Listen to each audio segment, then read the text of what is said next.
Part 1 of Salt Lake City did not disappoint, so let's get into it.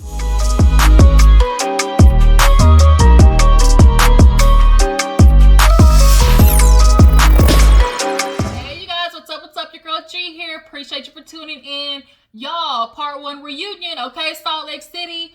I don't know how the hell they turned this season of Jen acting like a grade A, like, Tasmanian devil. How that turned into a 3-part reunion. They definitely came ready to have a knockdown, drag-out fight.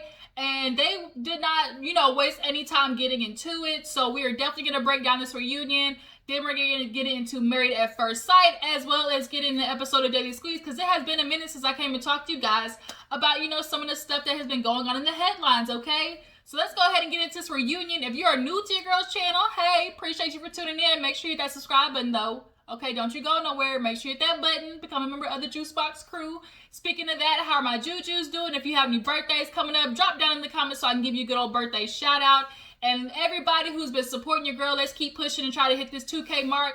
And I'm ready to do a special giveaway. I want to do a 2K giveaway and also drop a special surprise. I'm ready to tell you guys about some things going on in my life that I would love to break down and kind of, give you a little bit more insight on. But y'all got to keep pushing to hit this little 2,000 mark, all right? So, tag, post, share, you know what you got to do, and let's get there, okay? But for right now, let's go ahead and break down this, reunion, because things definitely was on and popping. So, looks-wise, you guys, let's go ahead and talk about the looks. We got to get into the fashions. Personally, my favorites was Whitney. Definitely Whitney. The bob was super cute. I love that dark, red wine, super cute burgundy Merlot type look. It went from Whitney to Meredith. I loved how she was cinched in at the top. I love that kind of corset look. I kind of feel like her hair it was good, but I feel like it was just something missing. Maybe like a good drop necklace a drop earring or something I feel like could have worked. So after that, I'm gonna go to, I think Lisa was cute. Lisa was a little yang, so I'll give it to Lisa, then Heather, then, y'all might think this is crazy, but I actually didn't mind Mary's look. I really did it. I loved the color. I loved the reflection. I just liked it for some reason. I liked it more than Jen's look because it was a whole lot of. I just felt like Jen was trying to do too much all at the same time, even though god dang Mary had a freaking wombat around her neck. I feel like it was a little accent, but I guess I'll tie Jen and Mary for last place. And I really did enjoy, I like Heather's looks, but I feel like she's not cinching herself in enough because she is built very, broad shoulders, and I understand because I have broad shoulders. I really felt like she should have did more of a straight line dress instead of an A-line, because that just really makes her seem, wider. I feel like had she done more of a fit trumpet or just a straight down dress with maybe a train, boom, that would have been it. Killed them, done it. But let's go ahead and get into the actual, juicy juice, okay? That's what we're here for, Gigi with the juice, so let's go ahead and break down the juicy juice. Okay, so, they open up, Andy talks about it's their first season, how do they think about it, they get into the playback, and we basically see how Whitney is the crazy one out of the bunch, Jen is the, the psycho one out of the bunch, Lisa is the arrogant, mean girl out of the bunch, Meredith is the, I'll just kind of fit in where I can squeeze in, Heather is the friend that goes around to everybody, there's always a middleman, that likes somebody but is insecure. There's always an insecure housewife. I don't like to call you insecure, Heather, because you are my girl. I love you, but that's just the truth. I love you down boots, sis. I do. I love you down boots, okay? But the truth is you have some insecurities. And then Mary, she's the questionable housewife. There's always a questionable housewife. And Mary's definitely that. I'm not gonna lie, I wasn't fucking with Mary during the actual season, But I was here for every minute of her calling out the BS this reunion. Mary was not playing no fucking games, okay?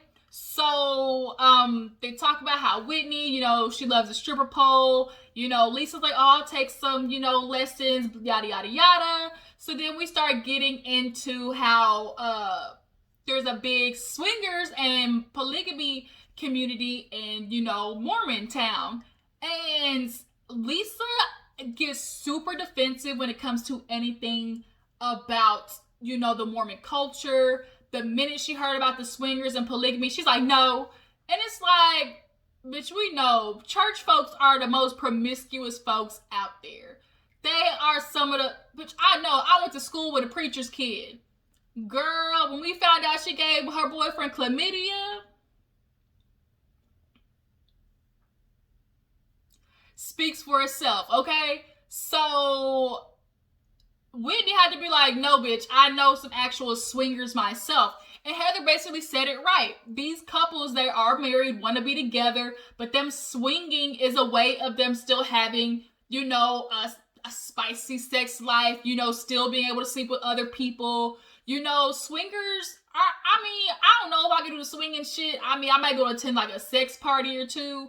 But swinging, it's COVID right now. Before COVID, I just feel like somebody gonna catch something, somebody gonna get pregnant. How do you explain that to the family? Like, oh, here's your new brother and sister because me and your mama want to go out and swing on the chandelier with somebody else. Like, how do you explain that? But I just always find it real, weird how Lisa does not want to hear about how there are swingers in the Mormon community. Like, she gets really defensive.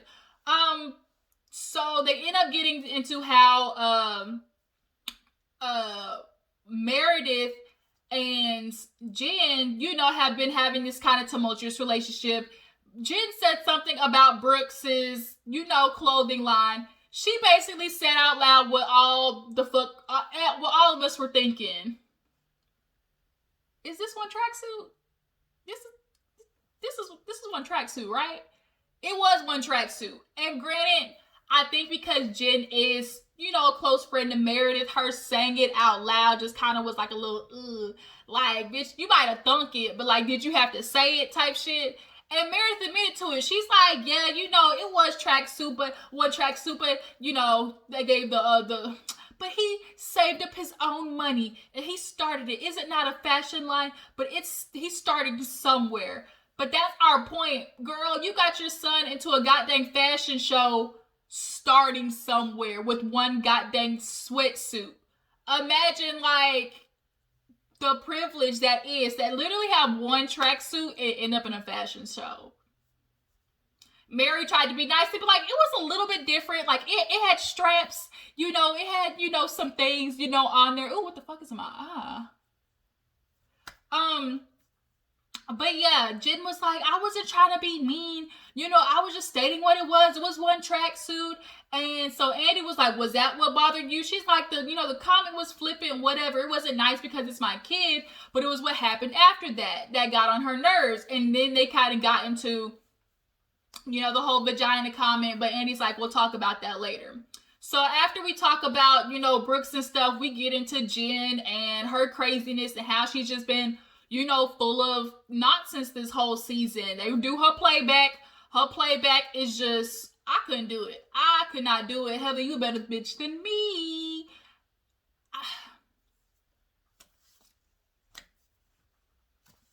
Drinking. That's all I could think of. Drinking. Okay, if I was friends with Jen. So they do the playback and they just kind of talk about, Andy's like, Jen, is this your normal, is this your normal attitude? She's like, no, I was just really going through a lot this year. And, I was just kind of taking it out and, expressing it the wrong way. But, I really, need to do better. So Andy gets into how she was constantly going off and Heather never got an apology for, helping her drunk ass. The question, Heather, did you ever get an apology for trying to help Jen's drunk ass in the car? And she like, no. And Jen kind of hits her with the, I'm sorry, Heather. I'm glad you got me in the car. Or I appreciate you that you got me in the car. And Andy kind of looked at her like, really, Jen? Like, were you sorry? And she's like, what? I was. Like, I really am sorry. And Heather's, she's like, Jen, you're a very passionate person. And when you really want to get into something and say something, you'll say it with a little more oomph, And I think Heather was just saying that apology. I do feel like she, was sorry she acted that way, but she has a problem apologizing. Jen and Lisa have a problem apologizing. She cannot be like, girl, I effed up. And that's what Heather was looking for. Heather's like, girl, why can't you just be like, man, you were being a real good friend to me that night. I was acting up and you still got me in the car. I love you. I appreciate you. But also, Heather, you got to stop looking, for shit from people that they clearly aren't going to give you. You did that shit with your husband. You're doing it now in friendships. Like, Heather is want to be like, oh, no matter how bad she treats me, I still want to be that good friend. I want to be that friend that's going to help her, even if she's yelling, stupid shit at me. And Mary said it right. How are you going to be a good friend to somebody and they're not a good friend to you? And Heather just said, like, I just want to be that good friend regardless. And she's like, so you feel like you deserve to give, a friend everything, and in return they beat you down, call you crazy names, go after you, and you're still going to be a good friend? She's like, you need to look for, somebody, like something else. So Jen called herself, well, you need to take your own advice. Mary said, I don't want to be friends with you. Haven't you gotten that by now? And Jen was like, oh, Mary, y'all, she was on it with the quick one-liners, when she was on it with the, checking Jen. And Jen this season, like this episode, I don't think knew how to take it. Cause every time Mary said something, she real quick was hush, okay, on mute. So, she kind of like blows off the apology, right? So then we get into how she and Meredith, were going back and forth about the Brooke situation, like being a friend. And, Andy asked Meredith about how the whole vagina thing that turned into, Jen talking about Brooks on social media. And she was like, look, how Meredith is friends with Jen, even though Brooks told her not to be. She's like, Brooks didn't tell me not to be her friend. He just said a couple of things. I mean, in the grand gist of stuff, how y'all feel? Do y'all feel like Brooks was telling Meredith not to be Jen's friend? I kind of felt it that way. He definitely was doing his, like, oh my God, can we be around somebody like that? Like, I don't know how my mom wants to have somebody like that in her circle. Like, he was definitely dropping hints like, Mom, you need to drop this girl. Real Regina George type shit. You can't sit with this hoe. So Meredith was like, yeah, but Jen, came after my son on social media. And she's like, no, I didn't. I didn't say anything about him. And they pull up the tweet. And she very much hit, Brooks with the, I'm not going to have anybody tell me I did something, with their white privileged kids and have me say something that I didn't do. First of all, Jen, bitch, you're going to have to stop trying to hijack a movement. Like, I understand you were a minority in Utah, so that makes you feel like you have an equivalent, struggle story to us black folks, to us niggas, okay? I understand that you want to, have us rally behind you in that aspect, but us is, okay, black folks, African Americans,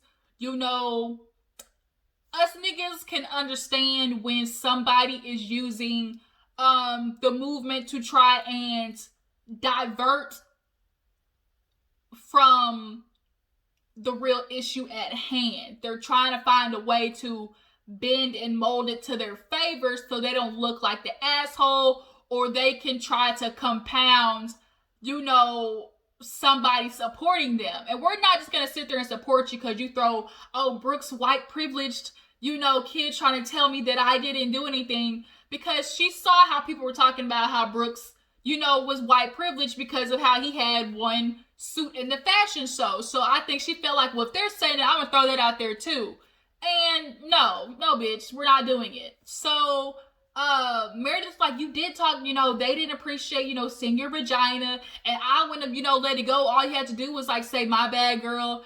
And Jen didn't know. So here's one thing I will give Jen a slide on, or I won't dock her any points for, is because Meredith, you didn't tell her. You didn't tell her that your kids, saw her La Cucaracha, saw that little bang bang, kooky down there, and how she's supposed to know how to, move and shake after that. So she said her kids went to Best Buy because they were so uncomfortable. I'm not gonna lie, I'm really feeling like her kids really kind of like, y'all are 21. Did it have to get to the point where it's like, oh my God, like I can't be around her. I need to go to Best Buy because I'm so uncomfortable.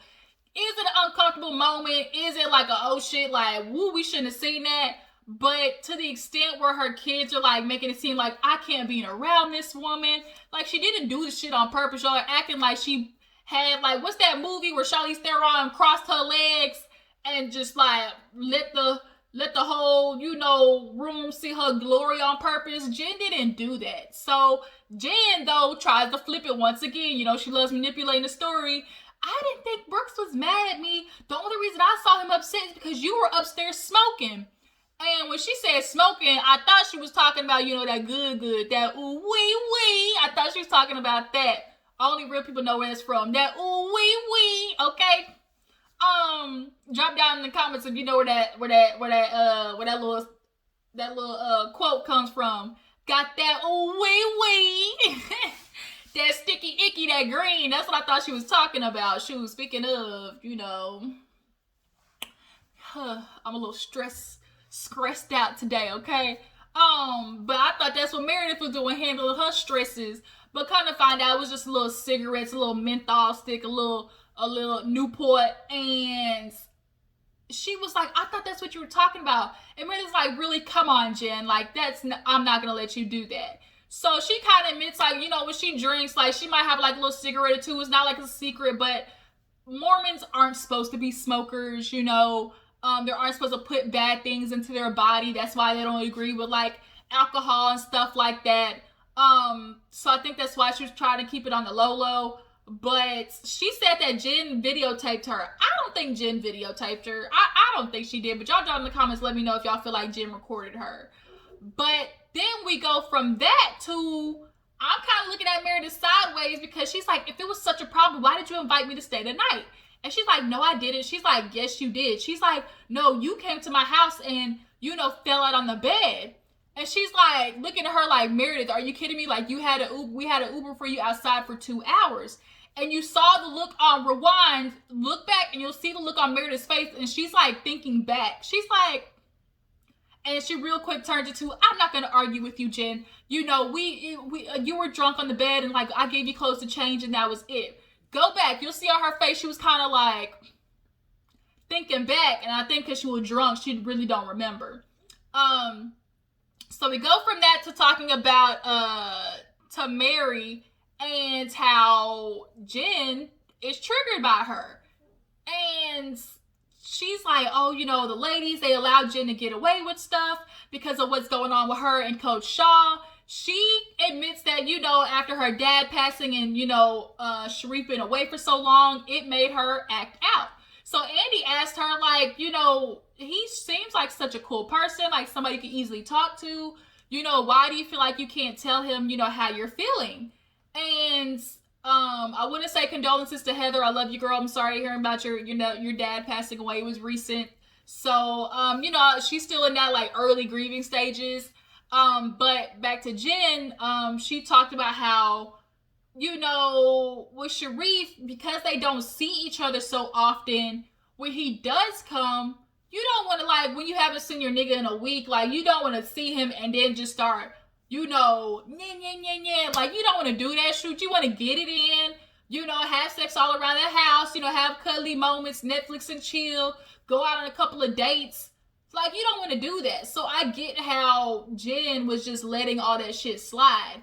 But that's when it creates an issue of, building up, sweeping it on the rug.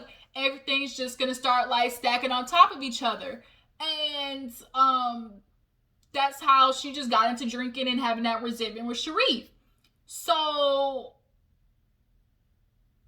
Mary ends up kind of getting in the conversation because on top of the Sharif mess, you know, she Lisa was talking. Oh no, they ended up getting into how the other ladies understand Jen. And Andy's like, well, you know, with Jen acting this way, do y'all kind of have more sympathy for her and understand her? And everybody's like, yeah, like we really do. Like we understand, having to take the medication and, trying to self-soothe and her having Sharif. And Mary wasn't having it. She's like, oh, so y'all can understand Jen, but y'all can't, try to understand how I'm feeling after she just attacks me. She's like, I trigger Jen. I really trigger Jen. And Jen's like, you don't trigger me. Like, every time I hear your name.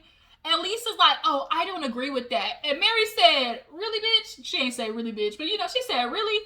And Lisa's like, no, I don't think so. I don't think she triggered. And Mary let her know, that ain't what you said in the car. Tell me, like, you don't remember when we were sitting in the car and you said, I don't know why every time, we talk about you, it always ends up like this every single time. And Lisa got stumped. She did not want to sit there and say that. She went rambling on about, oh, well, it was the luncheon and, everybody was having their different conversations. And she didn't want to admit that she said that, which is making me feel like Mary also wasn't lying when she said that Meredith and Lisa said that they were scared of Jen. And I'm sure they're going to get into that in the next part of the reunion, or at least part 3. But nonetheless, she's like, I trigger you.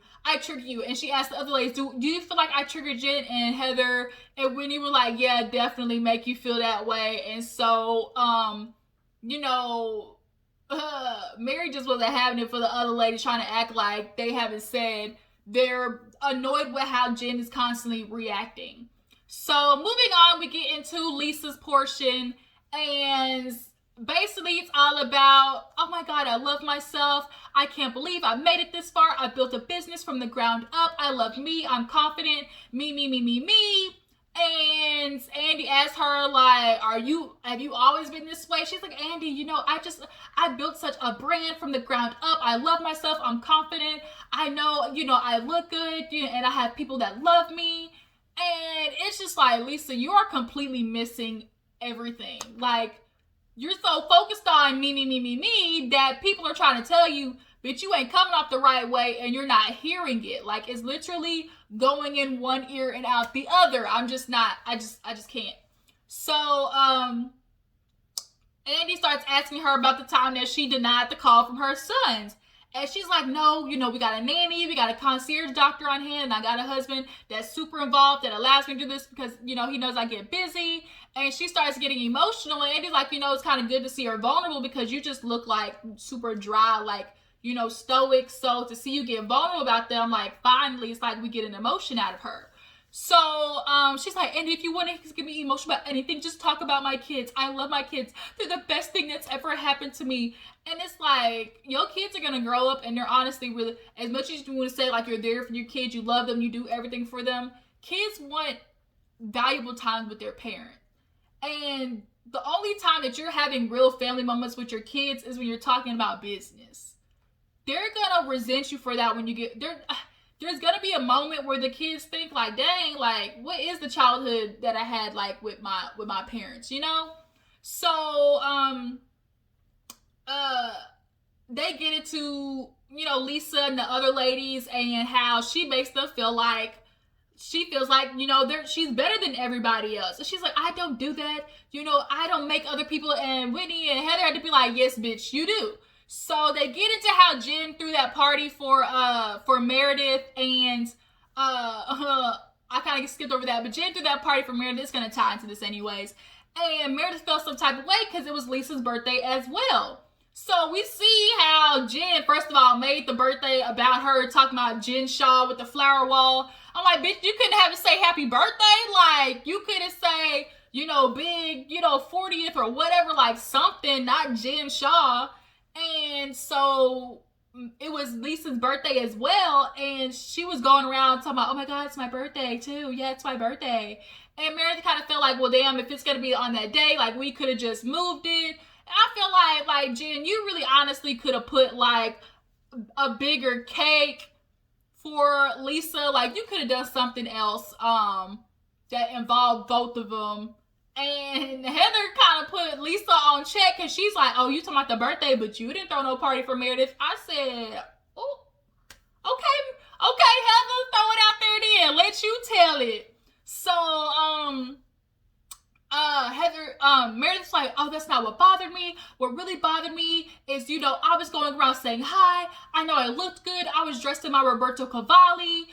Everything was on point. I was looking so good that night and still going around trying to say hi to Heather. And Heather turned her back to me. She's like, run the footage. And Heather's like, bitch, you can't just say run the footage to see how how you were treating me this whole season. So we see how Lisa was, she and Heather and Whitney for sure are always going to have a miscommunication. Part of it is true. Two things can exist at the same time.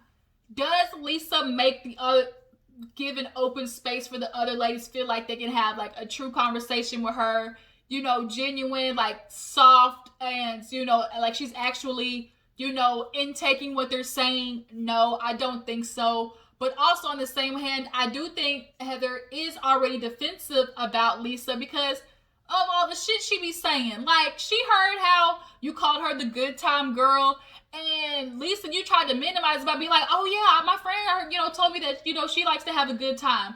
You were putting some extra stank on it. When you said, oh, I know Heather to be the good time girl, basically you trying to make it seem like she was out there fucking. That's what you were doing. You were trying to make it seem like she was out there dipping in and doing it, and, letting everybody hit from the bike at the college station. That's what how you were putting it. But Heather's like, I am a good time. Better than that mess over there. I said, dang, Heather. So, she's like, I don't do that. I'm always trying to be nice to Heather. Even Whitney, like when you forgot when your clothes didn't come in and you didn't have nothing for your confessional, they bleeped out a word. What word was that they bleeped out? I don't know what that was. But Whitney's like, see, here you go. You'll deliver something, but then like throw a little like a little underhand jab. And she does do that. Is she subconsciously doing it? I really feel like because Lisa so pumps herself up so much, she subconsciously is throwing digs with other people. Because as much as she says, I like to uplift people, she said as much as she likes to uplift people, I personally think she's gonna uplift you, but make sure, bitch, you don't pass me type situation. I'm not gonna make you feel like, bitch, me and you are on the same level, because she does do that. Mary tried to tell her, like, girl, you had to stick up your ass. Like, you definitely come across real, mean girl. And she wasn't trying to hear it, but yet was like, I'm open to constructive criticism. And Mary's like, use this as a moment to, try to be better. Everybody has a place they can improve upon. And she's like, yeah, I get that. I'm open to hearing that. But, Heather, you had everybody coming for me. People in my DMs call me a bad mom. I see you next Tuesday. Everybody thinks I'm a mean girl all because of you. You put that narrative out there. I'm not going to allow you to do that. And here's the thing, Lisa. Heather doesn't have to. And Heather said it right. Bitch, you can't blame me for what everybody saw. Like, America saw what you did, girl. Like, Lisa, I'm sorry, girl. Everybody in America saw how you were acting. You called Whitney white trash. I mean, you definitely were putting that shit out there about her being a swinger. And when you say, I don't care enough to talk about you, you're definitely, like, trying to minimize somebody. So, the fact that Lisa is just like, it's like, hello, you're not listening. 3 people are telling you, girl, you have a problem, and she does not want to hear it. So we go from that to Mary. Boy, I tell you, Jen tried to chime in, and Mary said, ain't nobody talking to you, be quiet. And Jen was like, because I guess Andy tried to ask, like, Meredith and Jen, now look, Meredith, she gave us the real PC answer. She was like, oh, because I'm friends with Meredith. She could say the same thing to me and say the same thing to Heather and Whitney, and it come across different because, we hold, a different relationship.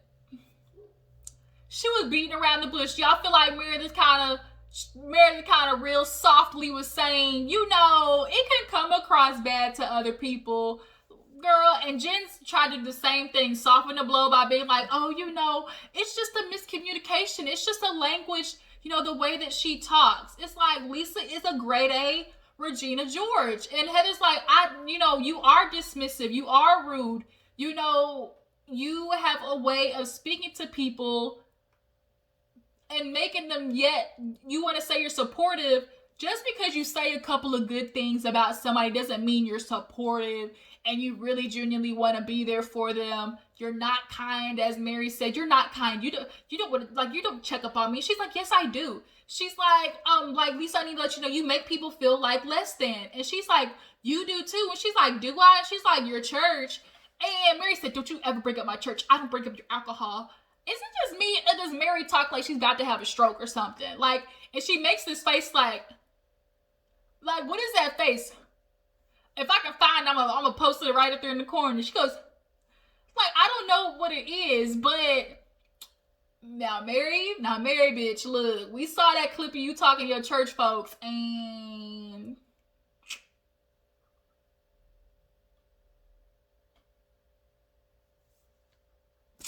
look, sometimes silence speak the loudest.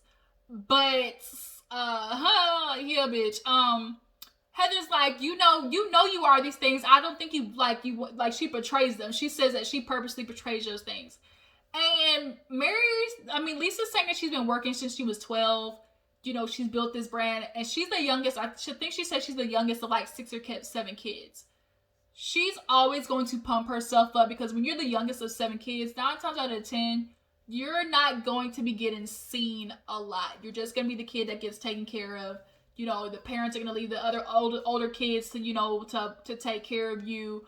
And I don't think she got a lot of, pushing from her parents. I feel like there's something more to Lisa's story, that makes, when somebody constantly has to, push themselves up and give themselves confidence, it's just something that, I think happened in her childhood where she just wasn't seen, she didn't feel seen, that makes her overcompensate this way. But they get to the end of the reunion, and they're talking about Lisa, and she's like, you had all of America feeling some type of way about me, Heather. You want to create this narrative. I tried to be nice to you. I tried to call you. My husband was in the car when I was talking, and you just straight up ignored me. I'm not going to give my time and energy to somebody that's not going to give it back. Now, I agree with that. Don't be giving no bitch no energy, that doesn't deserve it. But Andy was like, do you want to be friends with Lisa? And they're like, no, but I don't want to be her enemy either. Mary tried to say, Heather, you need to come to her and say that you care. I don't think so. I just feel like I do think because Heather has that insecurity, she wants to be liked by everybody. Not that she wants to be friends with Lisa, but she at least wants to be liked. Because remember how she told Jen, she feels like she's basically trying to do like a car service flip or something, where it's trading your old car for a better one. And I do feel like Jen would trade in Heather to be friends with Lisa and Meredith because of the access that they have, the type of friends that they hang out with. And Jen revealed that she actually has a an ad. Now, because I've been a sales rep before, people who are in that lead generation ad creation field, they make a lot of money. Okay, they do. So if Jen, that's what she really does, she banking. But nonetheless, Jen wants to be in that, upper echelon, high acidity group. So, they kind of end with Lisa and Heather just freaking yelling at each other. Real quick, I skipped over the fact that Lisa, was judging Whitney for the dancing at Sharif's birthday party. She was like, oh my God, I just don't, I think about it because I don't think it's appropriate to be dancing in front of somebody's husband. And Jen didn't mind it.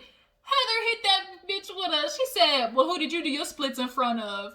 Run the footage. Sure enough, she did the splits. Who was there? And okay, hush mode. She was quiet too. She ain't say nothing when Heather brought that up. But yeah, that's pretty much everything. This review went a little bit long, so let me go ahead and stop right there. That's pretty much all that happened, y'all. We end with Heather and Meredith again. Mary feeling like she basically convinced the whole world to hate her. I don't think Lisa can accept that people genuinely don't like her for how she put herself out there. the blame has to be on somebody for the people not liking her. Her ego's not gonna allow her to accept it. But next week, things once again they start popping off for real, and we're gonna be right here again to talk about it. So y'all drop down in the comments if I missed anything. Let me know. Tell me how you feel about this first part of the reunion. And tell me how you feel about Lisa not accepting the ladies, telling her that she be acting up. And do you feel like Jen or Heather should not be friends with Jen anymore? Yeah, y'all drop in the comments and let me know. Make sure y'all are liking this video, okay? Don't show up and not like this video. Let me know that you stopped by. Hit that bell so you know my videos are uploaded. And I will catch you guys later, all right? Deuces.